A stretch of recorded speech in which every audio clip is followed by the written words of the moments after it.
אותו מלפני הרבה שנים, מאז שהיה במתנ"ס, שהיה מנהל ספורט, כן. והילדים יחד גדלו, ואני הייתי אם אתם יודעים שיש לנו פה מרכז יום לקשיש ביום בבוקר, אז בעלי היה אחד מהמייסדים.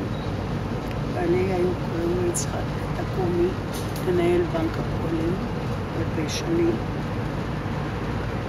ואני המשכתי איתו ביחד.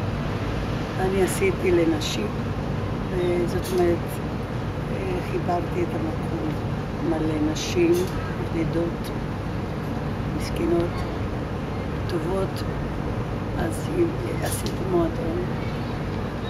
לכן, אז אני התחלתי להכיר את אני אוהבת אותו, איש טוב, איש ישר, מבטיח, פחות או יותר, כמה שהוא יכול. הוא עושה את המאמץ לעזור לכל אחד. אני מקווה שיעזור, אלוהים שיעזור. זה הרבה כוח, הרבה כוח, כי צריך להיות שם חזקים וישרים וחברים טובים. להרוויח חברים טובים, קודם כל. אני מקווה.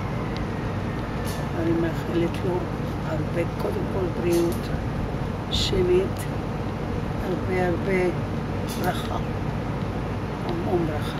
אשתו אישה נפלאה, היא עוזרת לכל אחד. אני ראיתי הרבה עזרה ממנו, ביקשתי משהו, הוא לא אמר לי אף פעם. אז הוא עשה לי. אומרים, משתדל לתת לי מה שיש לי.